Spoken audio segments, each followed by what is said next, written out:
Chapter 7.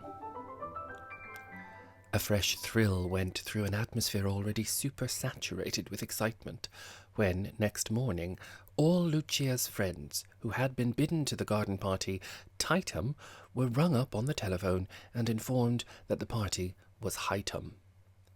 That caused a good deal of extra work, because the Tightum robes had to be put away again, and the Hightums aired and brushed and valeted. But it was well worth it, for Rhizam had not the slightest difficulty in conjecturing that Olga Bracely was to be among the guests. For a cultured and artistic centre, the presence of a star that blazed so regally in the very zenith of the firmament of art absolutely demanded the Hightum which the presence of poor Lady Ambermeer, though she would not have liked that, had been powerless to bring out of their cupboards. And these delightful anticipations concentrated themselves into one rose-coloured point of joy, when no less than two independent observers, without collusion, saw the piano-tuner either entering or leaving the Hurst, while a third, an ear witness, unmistakably heard the tuning of the piano actually going on. It was thus clear to all penetrating minds that Olga Bracely was going to sing. It was further known that something was going on between her and Georgie, for she had been heard by one Miss Antrobus to ask for Georgie's number at the telephone in the Ambermeer Arms. Etiquette forbade her actually to listen to what passed, but she could not help hearing Olga laugh at something, presumably, that Georgie said. He himself took no part in the Green Parliament that morning, but had been seen to dash to the fruiterers and out again before he went in a great hurry to the Hurst shortly after 12:30. Classes on Eastern philosophy under the tuition of Mrs. Quantock's Indian were already beginning to be hinted at, but today, in the breathless excitement about the prima donna, nobody cared about that. They might have all been taking lessons in cannibalism, and nobody would have been interested. Finally, about 1 o'clock, one of the motors in which the party had arrived yesterday drew up at the door of the Ambermeer Arms, and presently Mr. Bracely, no, dear, Mr. Shuttleworth, got in and drove off alone. That was very odd conduct in a lately married bridegroom, and it was hoped there had been no quarrel. Olga had, of course, been given no directions as to Hightum or Tightum, and when she walked across to Georgie's house shortly after 1:30, only Mrs. Weston, who was going back home to lunch at top speed, was aware that she was dressed in a very simple dark blue morning frock that would almost have passed for scrub. It is true that it was exceedingly well cut, and had not the look of having been rolled up in a ball and hastily ironed out again that usually distinguished scrub, and she also wore a string of particularly fine pearls round her neck, the sort of ornament that in Rhizam would only be seen in an evening Hightum, even if anybody in Rhizam had owned such things. Lucia, not long ago, had expressed the opinion that jewels were vulgar except at night, and for her part she wore none at all, preferring one Greek cameo of uncertain authenticity. Georgie received Olga alone, for Hermie and Ursie were not yet back from their golf. "It is good of you to let me come without my husband," she said. "His excuse is toothache, and he has driven to Brinton." "I'm very sorry," said Georgie. "You needn't be, for now I'll tell you his real reason. He thought that if he lunched with you he should have to come to the garden party, and that he was absolutely determined not to do. You were the thin edge of the wedge, in fact. My dear, what a delicious house, all panelled with that lovely garden behind. And croquet. May we play croquet after lunch? I always try to cheat, and if I find out I lose my temper. Georgie won't play with me, so I play with my maid." "This Georgie will," said he. "How nice of him. And do you know what we did this morning before the toothache didn't begin? We went all over that house 3 doors away, which is being done up. It belongs to the proprietor of the Ambermeer Arms, and oh, I wonder if you can keep a secret." "Yes," said Georgie. He probably had never kept one yet, but there was no reason why he shouldn't begin now. "Well, I'm absolutely determined to buy it, only I daren't tell my husband until I've done it. He has an odd nature. When a thing is done, settled, and there's no help for it, he finds it adorable, but he also finds fatal objections to doing it at all if he is consulted about it before it is done. So not a word. I shall buy it, make the garden, furnish it down to the minutest detail, and engage the servants, and then he'll give it me for a birthday present. I had to tell somebody or I should burst." Georgie nearly swooned with fervour and admiration. "But what a perfect plan," he said. "You really like our little rhythm?" "It's not a question of liking. It's a mere detail of not being able to do without it. I don't like breathing, but I should die if I didn't. I want some delicious hole-in-the-corner, lazy backwater sort of place where nothing ever happens and nobody ever does anything. I've been observing all the morning, and your habits are adorable. Nothing ever happens here, and that will precisely suit me when I get away from my work." Georgie was nearer swooning than ever at this. He could hardly believe his ears when she talked of Rhythm as being a lazy backwater, and almost thought she must have been speaking of London, where, as Lucia had acutely observed, people sat in the park all morning and talked of each other's affairs, and spent the afternoon at picture galleries, and danced all night. There was a flippant, lazy existence. But she was far too much absorbed in her project to notice his stupefaction. "But if you breathe a word," she said, "everything will be spoiled. It has to burst on Georgie. Oh, and there's another mulberry tree in your garden as well as the one in front. It's too much." Her eyes followed Foljambe out of the door. "And I know your parlour-maid is called Paravicini or Grosvenor," she said. "No, she is Foljambe," said Georgie. She laughed. "I knew I was right," she said. "It's practically the same thing. Oh, and last night I never had such an awful evening. Why didn't you warn me? And my husband should have had a toothache then instead of this morning." "What happened?" asked he. "But the woman's insane. That Ambermeer parrot, I mean. Georgie and I were 10 minutes late, and she had a jet tiara on. And why did she ask us to dine at 7:45 if she meant 7:45 instead of saying 7:30?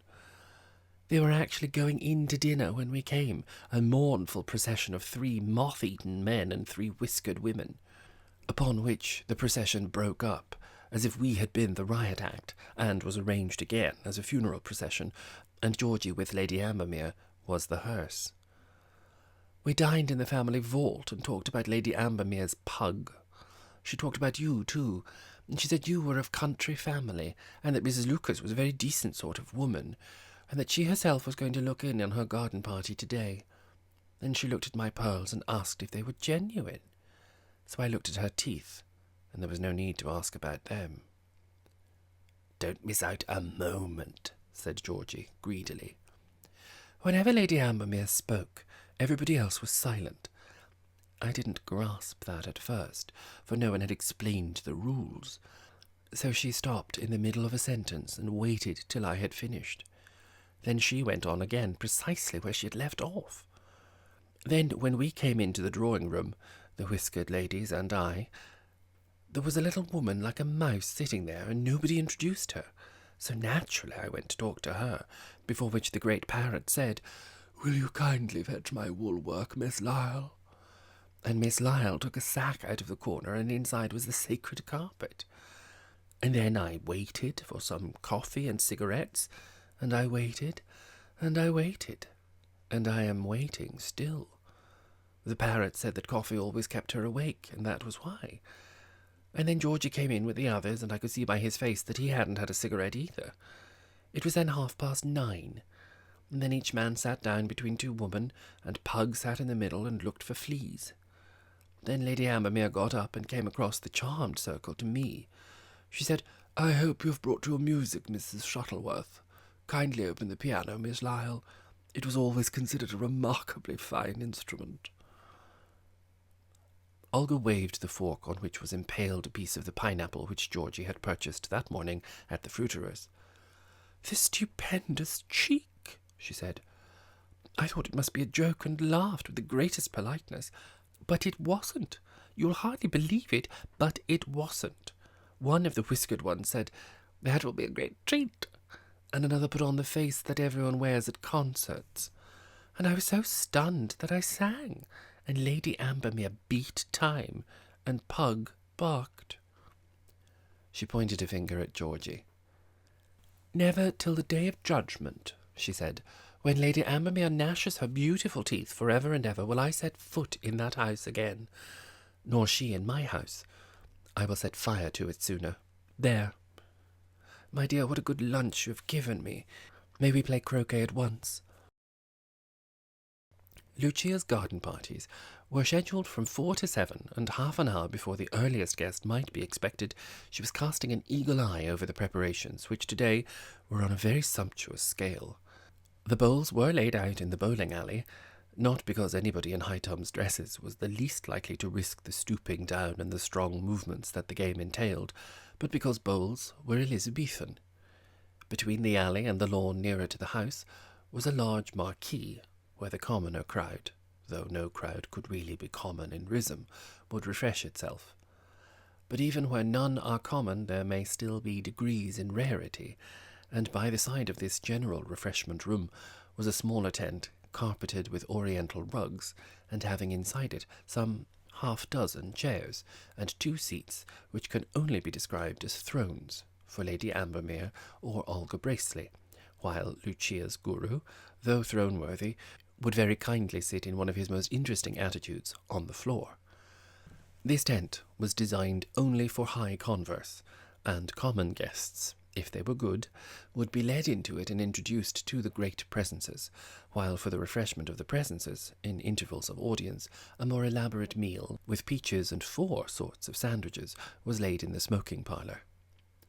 Thus those guests for whom audiences were not provided could have the felicity of seeing the great ones pass across the lawn on their excursions for food, and possibly trip over the croquet hoops, which had been left up to give an air of naturalness to the lawn.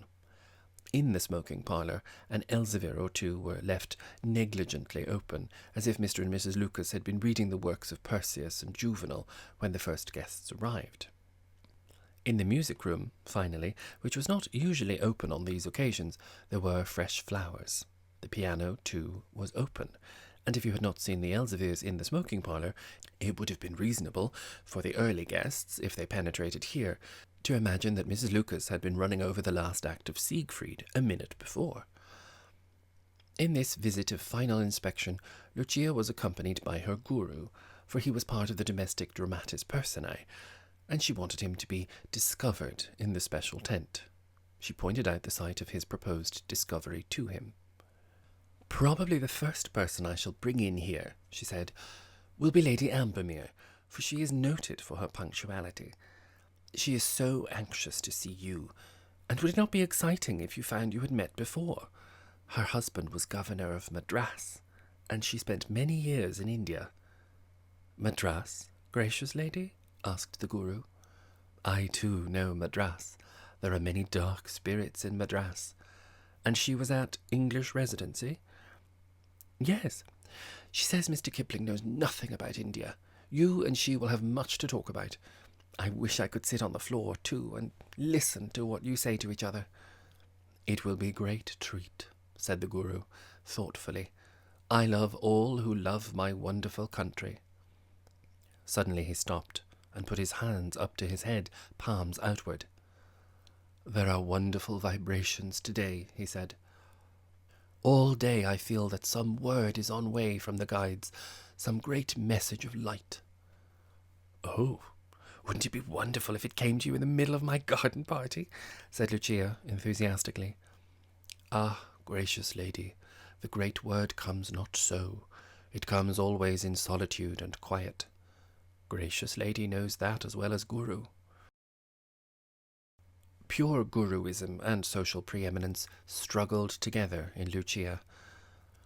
Guruism told her that she ought to be ecstatic at the idea of a great message coming, and should instantly smile on his desire for solitude and quiet, while social preeminence whispered to her that she had already dangled the presence of a high-caste mystic from Benares before the eyes of Lady Ambermeer, who only came from Madras. On the other hand, Olga Bracely was to be an even more resplendent guest than either Lady Ambermeer or the guru. Surely Olga Bracely was enough to set this particular garden party on the giddiest of pinnacles. and an awful consequence lurked as a possibility if she attempted to force her guru not to immune himself in solitude and quiet, which was that, conceivably, he might choose to go back to the pit whence he was digged, namely the house of poor Daisy Quantock. The thought was intolerable, for with him in her house she had seen herself as dispenser of Eastern mysteries and mistress of Omism in Rism. In fact, the guru was her August stunt. It would never do to lose him before the end of July, and rage to see all Rism making pilgrimages to Daisy. There was a thin-lipped firmness, too, about him at this moment. She felt that under provocation he might easily defy or desert her. She felt she had to yield, and so decided to do so in the most complete manner. "Ah, yes," she said. "I know how true that is. Dear Guru, go up to Hamlet. No one will disturb you there. But if the message comes through before Lady Ambermeer goes away, promise me you will come back." He went back to the house, where the front door was already open to admit Lady Ambermeer, who was telling her people when to come back for her, and fled with the heels of his slippers tapping on the oak stairs up to Hamlet. Softly he shut out the dark spirits from Madras, and made himself even more secure by turning the key in his door. It would never do to appear as a high-caste Brahmin from Benares before anyone who knew India with such fatal intimacy, for he might not entirely correspond with her preconceived notions of such a person. Lady Ambermere's arrival was soon followed by that of other guests, and instead of going into the special tent reserved for the lions, she took up a commanding position in the middle of the lawn, where she could examine everybody through her tortoiseshell-handled lorgnette. She kept Peppino by her, who darted forward to shake hands with his wife's guests, and then darted back again to her. Poor Miss Lyle stood behind her chair, and from time to time, as ordered, gave her a cape, or put up her parasol, or adjusted her footstool for her, or took up Pug, or put him down, as her patroness required.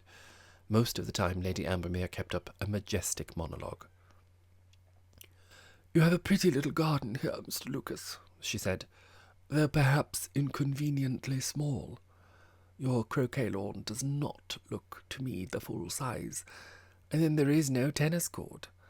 But I think you have a little strip of grass somewhere which you use for bowls, have you not? Presently I will walk around with you and see your domain. Put Pug down again, please, Miss Lyle, and let him run about. See, he wants to play with one of those croquet balls. Put it in motion for him, and he will run with it. Bless me, who is that coming up the path at such a tremendous speed in a bath chair? Oh, I see, it is Mrs. Weston. She should not go as fast as that. If Pug was to stray onto the path, he would be run over. Better pick up Pug again, Miss Lyle, till she has gone by. And here is Colonel Boucher. If he had brought his bulldogs, I should have asked him to take them away again. I should like a cup of tea, Miss Lyle, with plenty of milk in it, and not too strong. You know how I like my tea. And a biscuit or something for Pug, with a little cream in a saucer, or anything that's handy." "Won't you come into the smoking parlour and have tea there, Lady Ambermeer?" asked Peppino. "The smoking parlour?" asked she. "How very strange to lay tea in a smoking room." Peppino explained that nobody had in all probability used the smoking parlour to smoke in for 5 or 6 years. "Oh, if that is so, I will come," said she. "Better bring Pug along too, Miss Lyle. There is a croquet hoop. I am glad I saw it, or I should have stumbled over it, perhaps." "Oh, is this the smoking parlour, is it? Why do you have rushes on the floor? Put Pug in a chair, Miss Lyle, or he may prick his paws. Books, too, I see. That one lying open is an old one. It is Latin poetry. The library at the Hall is very famous for its classical literature. The first Viscount collected it, and it numbers many thousands of volumes." "Indeed, it is the most wonderful library," said Peppino. "I can never tear myself away from it when I am at the Hall." "I do not wonder.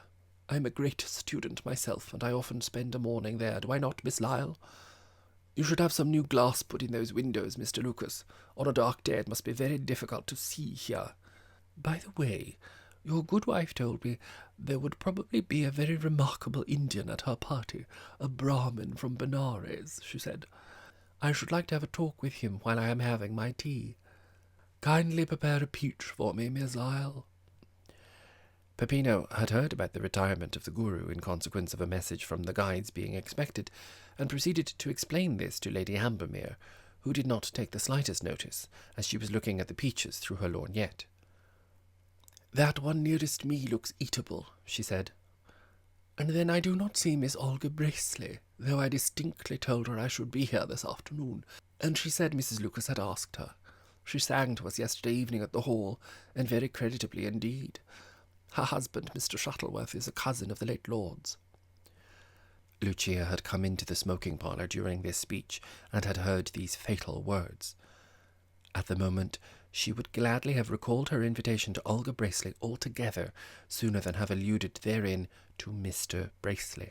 But that was one of the irremediable things of life, and since it was no use wasting regret on that, she was only the more eager for Olga to come, whatever her husband's name was. She braced herself up to the situation. "Peppino, are you looking after Lady Ambermeer?" she said. "Dear Lady Ambermeer, I hope they are all taking care of you." "A very decent peach," said Lady Ambermeer. "The south wall of my garden is covered with them, and they are always of a peculiarly delicious flavour. The hall is famous for its peaches. I understand that Miss Bracely is going to be here, Mrs. Lucas. I cannot imagine what makes her so late. I was always famed for my punctuality myself. I have finished my tea." The lawn outside was now growing thick with people, all in their high-tums, and Lady Ambermeer, as she emerged from the smoking parlour again, viewed the scene with marked disfavour. The two Miss Antrebuses had just arrived, and skipped up to their hostess with pretty cries. "We are dreadfully late," said the eldest, "but it was all Piggy's fault." "No, Goosey, it was yours," said the other. "How can you be so naughty as to say it was mine? Dear Mrs. Lucas, what a lovely party it's being, and may we go and play bowls?" Lady Ambermeer regarded their retreating backs as they raced off with arms intertwined to the bowling green. "And who are those young ladies?" she asked. "And why Piggy and Goosey? Miss Lyle, do not let Pug go to the bowls, they are very heavy." Elsewhere, Mrs. Antrebus was slowly advancing from group to group, with her trumpet violently engaged in receiving refreshment. But conversation was not quite so varied as usual, for there was an attitude of intense expectation about with regard to the appearance of Miss Bracely that made talk rather jerky and unconnective. Then also it had gone about that the mysterious Indian, who had been seen now and then during the last week, was actually staying with Mrs. Lucas, and why was he not here? More unconjecturable yet, though not so thrillingly interesting, was the absence of Mr. Georgie. What could have happened to him that he was not flitting about on his hostess's errands and being the life and soul of the party? It was in vain that Mrs. Antrebus plodded on her methodical course, seeking answers to all these riddles, and that Mrs. Weston, in her swifter progression, dashed about in her bath-chair from group to group, wherever people seemed to be talking in an animated manner. She could learn nothing, and Mrs. Antrebus could learn nothing. In fact, the only information to be had on the subject was what Mrs. Weston herself supplied. She had a very high-coloured, handsome face, and an extremely impressive manner, as if she was imparting information of the very highest importance. She naturally spoke in a loud, clear voice, so that she had not got to raise it much, even when she addressed Mrs. Antrebus. Her wealth of discursive detail was absolutely unrivalled, and she was quite the best observer in rhythm. "The last I saw of Miss Bracely," she said, exactly as if she had been told to describe something on oath in the witness-box, "was a little after 1:30 today. It must have been after 1:30, because when I got home it was close on 1:45, and I wasn't 100 yards from my house when I saw her. As soon as I saw her, I said to my gardener boy, Henry Luton, who was pushing me, he's the son of old Mrs. Luton who kept the fish shop, and when she died last year I began to get my fish from Brinton, for I didn't fancy the look of the new person who took on the business, and Henry went to live with his aunt. That was his father's sister, not his mother's, for Mrs. Luton never had a sister, and no brothers either. Well, I said to Henry, "You can go a bit slower, Henry. As we're late, and a minute or two more doesn't make any difference." "No, ma'am," said Henry, touching his cap, so we went slower. Miss Bracely was just opposite the ducking pond then, and presently she came out between the elms. She had just an ordinary morning frock on. It was dark blue, about the same shade as your cape, Mrs. Antrobus, or perhaps a little darker, for the sunshine brightened it up. Quite simple it was, nothing grand. And she looked at the watch on her wrist, and she seemed to me to walk a little quicker after that, as if she was a bit late, just as I was. But slower than I was going I could not go, for I was crawling along, and before she got off the grass I had come to the corner of Church Lane, and though I turned my head round sharp, like that, at the very last moment, so as to catch the last of her, she hadn't more than stepped off the grass onto the road before the Laurustinus at the corner of Colonel Boucher's garden, no, of the vicar's garden, hid her from me. And if you ask me—" Mrs. Weston stopped for a moment, nodding her head up and down to emphasize the importance of what she said, and to raise the expectations of Mrs. Antrobus to the highest pitch as to what was coming. "And if you ask me where I think she was going and what she was going to do," she said, "I believe she was going out to lunch, and she was going to one of those houses there just across the road, for she made a bee-line across the green towards them." "Well, there are 3 houses there. There's Mrs. Quantock's, and it couldn't have been that, or else Mrs. Quantock would have had some news of her, or Colonel Boucher's, and it wouldn't have been that, for the Colonel would have had news of her, and we all know whose the 3rd house just there is." Mrs. Antrobus had not completely followed this powerful reasoning. "But Colonel Boucher and Mrs. Quantock are both here, eh?" said she. Mrs. Weston raised her voice a little. "That's what I'm saying," she announced. "But who isn't here whom we should expect to see, and where's his house?" It was generally felt that Mrs. Weston had hit the nail on the head. What that nail precisely was, no one knew, because she had not explained why both Olga Bracely and Georgie were absentees. But now came the climax, bang on the top of the nail, a shrewd, straight stroke.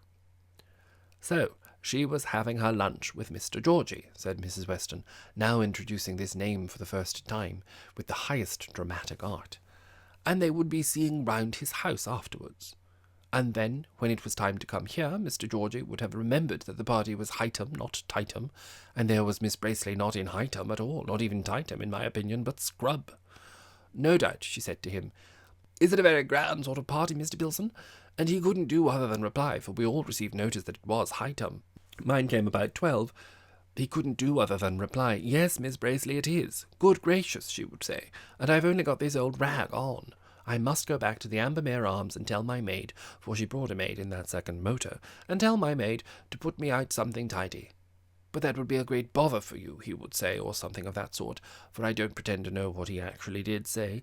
And she would reply, 'Oh, Mr. Bilson, but I must put on something tidy, and it would be so kind of you if you would wait for me while I do that and let us go together.'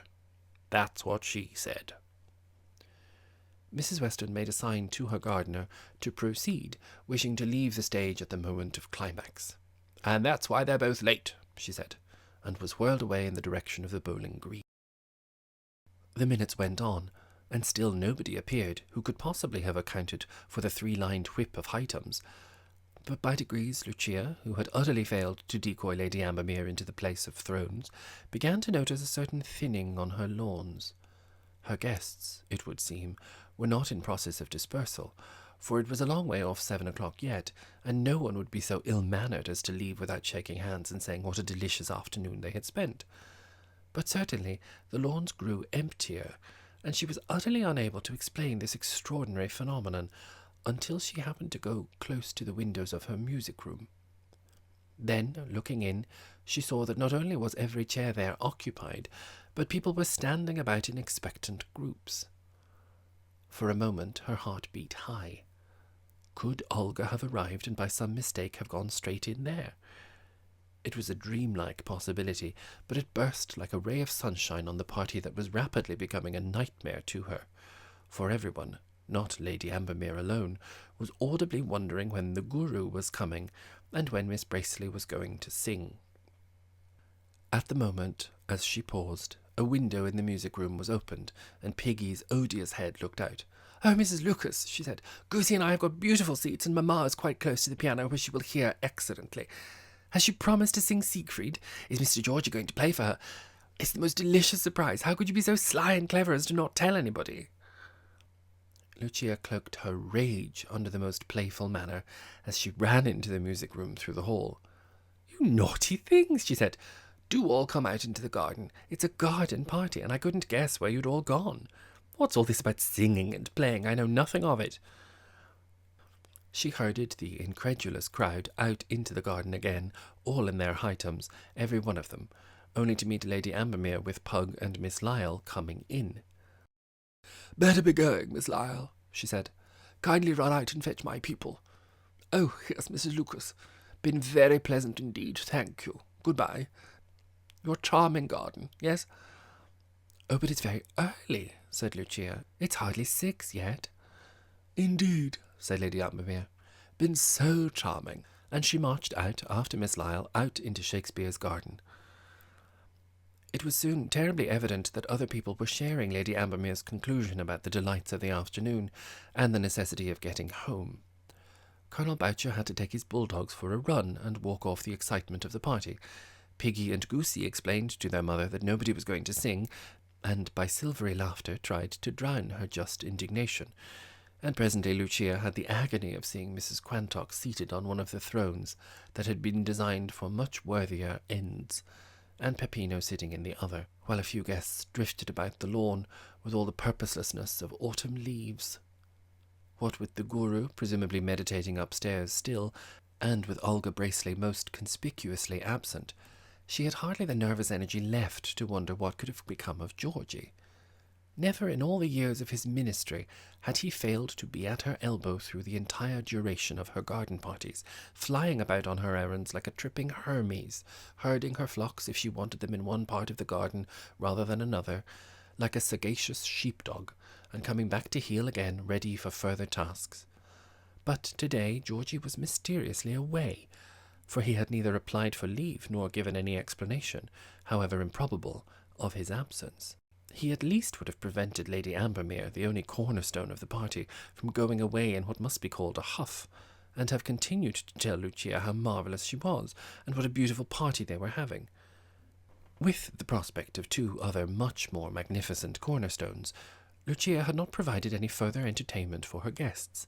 There was not the conjurer from Brinton, nor the 3 young ladies who played banjo trios, nor even the mild-performing doves which cooed so prettily and walked up their mistress's outstretched fingers according to order, if they felt disposed.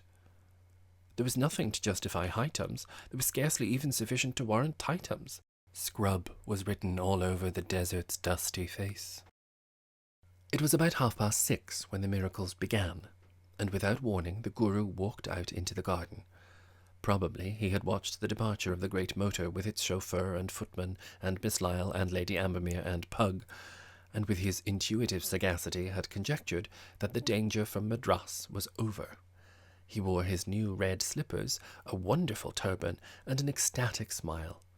Lucia and Daisy met him with cries of joy, and the remaining guests, those drifting autumn leaves, were swept up, as it were, by some compelling broom, and clustered in a heap in front of him. There had been a great message, a word of might, full of love and peace. Never had there been such a word. And then, even before they had all felt the full thrill of that, once more the door from the house opened, and out came Olga Bracely and Georgie. It is true that she still had her morning frock, which Mrs. Weston had designated as scrub, but it was a perfectly new scrub, and if it had been completely covered with Paris labels, they would not have made its provenance one whit clearer. "Dear Mrs. Lucas," she said, "Mr. Georgie and I are terribly late, and it was quite my fault. There was a game of croquet that wouldn't come to an end, and my life has been guided by only one principle, and that is to finish a game of croquet whatever happens. I missed 6 trains once by finishing a game of croquet, and Mr. Georgie was so unkind. He wouldn't give me a cup of tea or let me change my frock, but dragged me off to see you, and I won."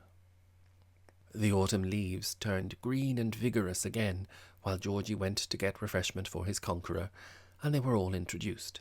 She allowed herself to be taken with the utmost docility, how unlike somebody, into the tent with the thrones. She confessed to having stood on tiptoe and looked into Mrs. Quantock's garden, and wanted to see it so much from the other side of the wall. And this garden, too.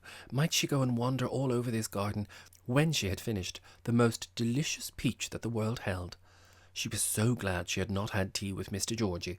He would never have given her such a good peach. Now, the departing guests, in their high tums, lingering on the village green a little, and being rather sarcastic about the utter failure of Lucia's party, could hardly help seeing Georgie and Olga emerge from his house and proceed swiftly in the direction of the Hurst, and Mrs. Antrobus, who retained marvellous eyesight as compensation for her defective hearing, saw them go in, and simultaneously thought that she had left her parasol at the Hurst. Next moment she was walking thoughtfully away in that direction. Mrs. Weston had been the next to realize what had happened, and though she had to go round by the road in her bath chair, she passed Mrs. Antrobus 100 yards from the house, her pretext for going back being that Lucia had promised to lend her the book by Antonio Caporelli, or was it Caporelto? So once more the door into the garden opened, and out shot Mrs. Weston. Olga, by this time, had made her tour of the garden, and might she see the house? She might. There was a pretty music room. At this stage, just as Mrs. Weston was poured out in the garden, as with the floodgates being unopened, the crowd that followed her came surging into Shakespeare's garden, and never had the mermaid's tail behind which was secreted the electric bell experienced such feverish usage. Pressure after pressure invoked its aid, and the pretexts for readmission were soon not made at all, or simply disregarded by the parlour-maid. Colonel Boucher might have left a bulldog, and Mrs. Antrobus an ear-trumpet, or Miss Antrobus, Piggy, a shoelace, and the other Miss Antrobus, Goosey, a shoe-horn. But in brisk succession, the guests who had been so sarcastic about the party on the village green jostled each other in order to revisit the scenes of their irony. Miss Olga Bracely had been known to enter the portals, and as many of them who entered after her found a guru as well. Olga was in the music room when the crowd had congested the hall. People were introduced to her and sank down into the nearest chairs. Mrs. Antrobus took up her old place by the keyboard of the piano. Everybody seemed to be expecting something, and by degrees the import of their longing was borne in upon Olga. They waited, and waited, and waited, much as she had waited for a cigarette the evening before. She looked at the piano, and there was a comfortable murmur from her audience. She looked at Lucia, who gave a great gasp and said nothing at all. She was the only person present who was standing now except her hostess, and Mrs. Weston's gardener, who had wheeled his mistress' chair into an admirable position for hearing. She was not too well pleased. But, after all... "Would you like me to sing?" she asked Lucia. "Yes? Ah, there's a copy of Siegfried. Do play." Lucia could not smile any more than she was smiling already. "Is it very diffy?" she asked. "Could I read it, Georgie? Shall I try?" She slid onto the music stool. "Me to begin?" she asked, finding that Olga had opened the book at the salutation of Brunhilde, which Lucia had practised so diligently all the morning. She got no answer. Olga, standing by her, had assumed a perfectly different aspect. For her gaiety, her lightness, was substituted some air of intense, concentrated seriousness, which Lucia did not understand at all. She was looking straight in front of her, gathering herself in, and paying not the smallest attention to Lucia or anybody else. "1, 2, said Lucia. 3, now!" and she plunged wildly into a sea of demi-semi-quavers. Olga had just opened her mouth, but shut it again. "No," she said, "once more," and she whistled the motif. "Oh, it's so diffy," said Lucia, beginning again. "Georgie, turn over." Georgie turned over, and Lucia, counting audibly to herself, made an incomparable mess all over the piano. Olga turned to her accompanist. "Shall I try?" she said. She sat down at the piano and made some sort of sketch of the accompaniment, simplifying and yet retaining the essence. And then she sang.